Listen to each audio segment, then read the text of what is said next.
नमस्कार दोस्तों, वेलकम एक बार फिर से स्वागत है आप सभी का आरएस जंक्शन पर। मैं हूं घनश्याम शर्मा। तो जैसा कि आप सभी जानते हैं, आरएस 2021 के इंटरव्यू जल्दी ही शुरू होने वाले हैं और इसी के साथ आरएस 2023 की वैकेंसी भी आपको मिल जाएगी। तो बस आप कंटिन्यू हो जाइए अपनी तैयारी में और अब समय व्यतीत करने में कोई फायदा नहीं है। अब आप जुट जाएं तैयारी में तो ज़्यादा बेहतर रहेगा। तो चलिए शुरुआत करते हैं और अगले 10 मिनट में कवर करेंगे राजस्थान और देश दुनिया के महत्वपूर्ण करंट अफेयर्स जो आपको आरएस परीक्षा में सीधे सीधे प्रश्न देने वाले हैं। इस कक्षा की पीडीएफ आपको मिलेगी हमारे टेलीग्राम पर, जिसका लिंक मैंने डिस्क्रिप्शन में दिया हुआ है। चलिए शुरुआत करते हैं पहले प्रश्न के साथ। राजीविका, राजस्थान ग्रामीण आजीविका विकास परिषद एक महत्वपूर्ण संस्थान जिसका काम है ग्रामीण क्षेत्रों में सेल्फ हेल्प ग्रुप्स के माध्यम से आजीविका की व्यवस्था करना। उसके द्वारा कृषि विभाग के साथ मिलकर के बाजरे की एक उन्नत किस्म के प्रचार का फैसला लिया गया है और इस किस्म का नाम है धन शक्ति। तो दोस्तों, ग्रामीण क्षेत्रों में कृषि के माध्यम से लोगों को बेहतर रोजगार के साधन उपलब्ध कराने के लिए ये कार्य राजीविका के द्वारा किया जा रहा है। तो कृषि विभाग और कृषि विज्ञान विश्वविद्यालय जो हमारे हैं उनके साथ मिलकर के राजीविका इसको जो है बढ़ावा दे रहा है।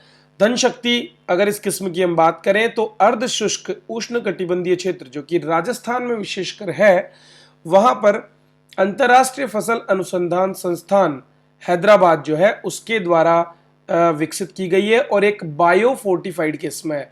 फोर्टिफिकेशन क्या होता है? फोर्टिफिकेशन के अंतर्गत विभिन्न प्रकार के जो पोषक तत्व हैं उनको भोजन में मिला करके समृद्ध बनाया जाता है। ये फोर्टिफिकेशन दो तरीके से हो सकता है, या तो आप केमिकली फोर्टिफिकेशन कर सकते हैं जहां उत्पादन में बाद में जो है उसके अंतर्गत ये चीजें मिलाई जाती है, या फिर आप पौधे के ही जीन में ऐसा बदलाव कर दें कि जब पौधे से वो उत्पाद हमें प्राप्त हो तो उसमें ऑटोमेटिकली वो तत्व मौजूद हो जिनकी हमें जरूरत है। तो यहाँ पर ये जो धन शक्ति किस्म है इसमें ऐसे बदलाव किए गए हैं कि ये ऑटोमेटिकली ही आयरन और जिंक जैसे खनिजों से समृद्ध होगी। तो राजीविका फूड प्रोसेसिंग ऑर्गेनाइजेशंस और जितने भी सेल्फ हेल्प ग्रुप्स हैं उनके माध्यम से किसानों को टेक्निकल और फाइनेंशियल असिस्टेंस प्रदान कर रहा है और धन शक्ति किस्म को, बाजरे की किस्म को ये बढ़ावा दे रहा है। अगला प्रश्न देखते हैं। दूसरा प्रश्न हमारा पर्यावरण से जुड़ा हुआ है। राजस्थान के कौन से एक अभ्यारण्य में भालू पुनर्वास कार्यक्रम को चलाया जा रहा है? तो दोस्तों, टाइगर रिजर्व के रूप में प्रसिद्ध सरिस्का रिजर्व में अब भालुओं को भी पुनर्वास किया जा रहा है। दरअसल एक समय भालुओं के लिए यह क्षेत्र काफी विख्यात था और यहाँ पर एक जगह थी जिसको बोला जाता था रिछुंडा, और इसका मतलब है रीछ का स्थान। तो इस स्थान को इसीलिए जाना जाता है क्योंकि यहाँ पहले बड़ी मात्रा में रीछ पाए जाते थे, लेकिन धीरे धीरे ये विलुप्त हो गए। 2015 में भी सरकार ने पहले यहाँ पर सुस्त भालू, स्लॉथ बियर जिसको हम बोलते हैं, जिसको हम रीछ कहते हैं, उन्हें छोड़ने का प्रयास किया था, लेकिन वो सफल नहीं हो पाया। तो अप्रैल 2023 में जालोर के सूंधा माता कंजर्वेशन रिजर्व से सरिस्का टाइगर रिजर्व में 4 स्लॉथ भालू जिनका नाम है मेलुरसस उर्सिनस, ये इनका वैज्ञानिक नाम है, ठीक है, तो उनको यहाँ पर स्थानांतरित किया गया और अब प्रयास किया जा रहा है कि पुनः भालुओं को इस वातावरण में विकसित किया जा सके, क्योंकि पहले वो रह चुके हैं। तो यदि, चूंकि अब हमने देखा कि वर्तमान में यहाँ पर टाइगर्स की संख्या भी बढ़कर के 28 हो गई है, टाइगर्स भी पहले गायब हो चुके थे, तो सक्सेसफुली हमने जब अगर टाइगर्स को कंजर्व यहाँ पर कर लिया है तो मे भी आने वाले समय में भालुओं का भी कंजर्वेशन यहाँ पर हो पाएगा। चलिए अगले प्रश्न की ओर बढ़ते हैं। उससे पहले, जैसा कि आप जानते हैं, आरएस का एग्जाम नज़दीक आने वाला है, आपको नोटिफिकेशन भी मिलेगा जल्दी ही। तो उस चीज़ को देखते हुए करंट अफेयर्स आपको पढ़ने हैं और उसके लिए पीडीएफ में करंट अफेयर उपलब्ध कराने का काम हम हमारी एप्लीकेशन पर कर रहे हैं जिसका नाम है आरएस जंक्शन। तो आप ये एप्लीकेशन डाउनलोड कर सकते हैं प्ले स्टोर से और वहाँ पर हमारे इन करंट अफेयर्स का लाभ आप ले सकते हैं।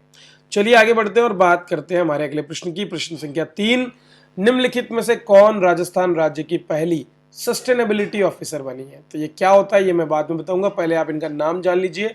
भव्यता सोनी को हाल ही में राज्य की पहली सस्टेनेबिलिटी ऑफिसर बनने का खिताब मिला है क्योंकि इन्हें JCTSL, तो जयपुर सिटी ट्रांसपोर्ट जो लिमिटेड कंपनी है, ठीक है, उसकी इन्हें कंपनी सचिव के रूप में बनाया गया है और अब ये पहली CSO अर्थात चीफ सस्टेनेबिलिटी ऑफिसर बन गई है किसी भी विभाग में। तो अभी तक ऐसे कोई पद पर नियुक्ति नहीं हुई थी, लेकिन अब पहली बार ये हुई है। तो ये करेंगी क्या उसको आप समझ लीजिए। दरअसल पर्यावरण स्थिरता प्रशासन, मतलब एनवायरमेंट सस्टेनेबिलिटी को लेकर के और नीतियों को लागू करने का काम करना। मतलब अब चूंकि आप जानते हैं कि परिवहन क्षेत्र के द्वारा काफ़ी बड़ी मात्रा में जो है प्रदूषण जो है फैलाया जाता है, और ऐसे प्रदूषण को रोकने के लिए नीतियों को लागू करने का काम इनके द्वारा किया जाएगा। तो नाम याद कीजिए, भव्यता सोनी, बहुत इंपॉर्टेंट है। चलिए, देश का दूसरा न्यूक्लियर फ्यूल कॉम्प्लेक्स किस स्थान पर बनकर तैयार हो चुका है? तो राजस्थान के रावतभाटा जो कि चित्तौड़गढ़ में स्थित है, वहां पर हमारा देश का दूसरा न्यूक्लियर फ्यूल कॉम्प्लेक्स बना है, और हाल ही में वहां पर असेंबल किया गया न्यूक्लियर फ्यूल बंडल्स को। तो यूरेनियम फ्यूल बंडल तैयार किए जा रहे हैं, जिनका प्रयोग अन्य परमाणु ऊर्जा घरों में किया जाएगा। 4,000 करोड़ रुपए का ये प्रोजेक्ट यहाँ पर तैयार हो चुका है। पहला जो प्रोजेक्ट इस तरह का था वो गुजरात के ककरापार में स्थित था। तो हैदराबाद जो है वहाँ पर तैयार फ्यूल को अभी असेंबल किया गया, और थोड़े दिनों में, आने वाले समय में, यूरेनियम फ्यूल बंडल का निर्माण यहाँ पर होना शुरू हो जाएगा। इससे क्या होगा? इससे उत्तर भारत के परमाणु रिएक्टर्स को ईंधन की आपूर्ति हो सकेगी और गुणवत्तापूर्ण नाभिकीय ईंधन हमको उपलब्ध होगा। एनएफसी परियोजना से देश के 700 मेगावाट के परमाणु रिएक्टर को अगले 50 साल तक ईंधन भी उपलब्ध होगा। तो नाम याद कर लीजिए, रावतभाटा, जो बहुत इंपॉर्टेंट हो गया है। चलिए, अब बात करते हैं देश दुनिया की खबरों के बारे में। हाल ही में भारत के एक उद्योगपति को ऑर्डर ऑफ ऑस्ट्रेलिया सम्मान से नवाजा गया है, और उनका नाम है रतन टाटा। जी हाँ दोस्तों, टाटा सन्स के मानद चेयरमैन हैं और उद्योगपति भी रहे हैं। तो इन्हीं को जो है ऑर्डर ऑफ ऑस्ट्रेलिया पुरस्कार दिया गया, ऑस्ट्रेलिया में इनके महत्वपूर्ण योगदान को देखते हुए। इस चीज़ की पुष्टि भारत में ऑस्ट्रेलिया के राजदूत बेरी ओ फेरल ने ट्विटर पर की है। फेरल ने रतन टाटा को व्यापार, उद्योग और परोपकार जगत का दिग्गज भी बताया है। चलिए, बिना टाइम व्यतीत किए अगला प्रश्न देखते हैं। 24 अप्रैल को ऑस्ट्रेलिया के सिडनी क्रिकेट ग्राउंड में एक भारतीय खिलाड़ी के नाम पर गेट का अनावरण किया, और उनका नाम है सचिन तेंदुलकर। जी हाँ दोस्तों, सचिन तेंदुलकर को इनके बर्थडे पर गिफ्ट देते हुए ये अनावरण किया गया है। इनके साथ साथ ब्रायन लारा, जिन्होंने अपनी 30वीं सेंचुरी स्कोर की थी इसी दिन 24 अप्रैल को 1993 में, उनको भी जो है यहाँ पर उनके नाम से भी गेट का अनावरण किया गया है। तो अब डोनाल्ड ब्रेडमैन, एलन डेविडसन और न्यू साउथ वेल्स के खिलाड़ियों के साथ साथ इन्हें भी यहाँ पर सम्मान प्राप्त हो गया है। सचिन तेंदुलकर का नाम यहाँ से याद आप कर लीजिए। सातवां प्रश्न देखते हैं, बहुत इंपॉर्टेंट और प्रश्न आने की बेहतरीन संभावना है। वेरी वेरी इंपॉर्टेंट की कैटेगरी में मैं इसको दूंगा आपको, ठीक है। तो संघर्षग्रस्त सूडान जो है अफ्रीकी देश है, वहाँ पर मैं पहले बता चुका हूँ संघर्ष के बारे में। तो भारतीयों को वापस लाने के लिए केंद्र सरकार ने एक ऑपरेशन शुरू किया, जिसका नाम है ऑपरेशन कावेरी। तो दोस्तों, सरकार कह रही है कि जिस तरह से नदियाँ कई बाधाओं के बावजूद अपने गंतव्य तक पहुँच जाती है और एक माँ की तरह यह सुनिश्चित करती है कि वे अपने बच्चों को सुरक्षित लाएंगी, उसी तरह से केंद्र सरकार ने ऑपरेशन कावेरी चला करके और सूडान से भारतीयों को निकालना शुरू किया है। दरअसल सूडान की राजधानी खार्तूम और बाकी जगहों पर सेना प्रमुख अब्देल फतेह अल बुरहान और शक्तिशाली अर्धसैनिक रैपिड सपोर्ट फोर्स के कमांडर मोहम्मद हेमदती के जो वफादार सैनिक हैं, उनके बीच में सरकार पर कब्जा करने के लिए लड़ाई चल रही है। भारत लगातार इस तरह के बहुत से ऑपरेशंस करता रहा है, और इसी क्रम में मैं आपको कुछ नाम देना चाहता हूं जो आप याद कर लें। ऑपरेशन दोस्त हाल ही में भूकंप प्रभावित तुर्की और सीरिया में चलाया गया। ऑपरेशन गंगा यूक्रेन से हमारे भारतीय छात्रों को निकालने के लिए। ऑपरेशन देवी शक्ति अफगानिस्तान में तालिबान के हमले के समय चलाया गया था।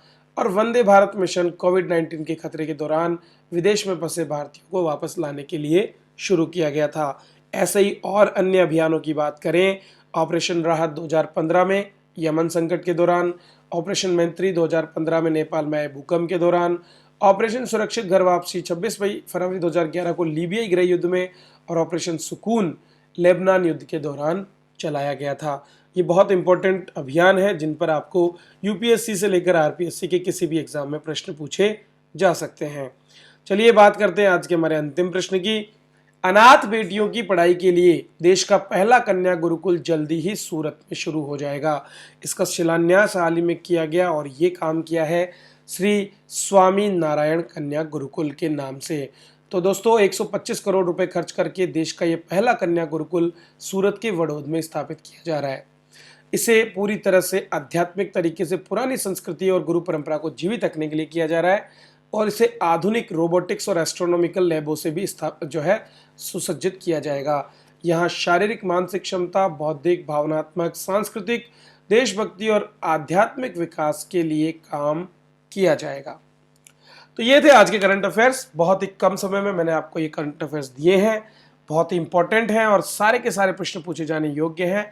तो बस इनका रिवीजन अगर आप करना चाहते हैं तो हमारे टेलीग्राम चैनल से जरूर जुड़ जाएं, रेगुलर ये क्लासेस देखते रहे और इसी तरह मेरे साथ बने रहे। अगर ये क्लास अच्छी लगी हो तो लाइक करें, शेयर करें दोस्तों के साथ और चैनल को सब्सक्राइब जरूर कर ले। वीडियो देखने के लिए आप सभी का बहुत बहुत धन्यवाद।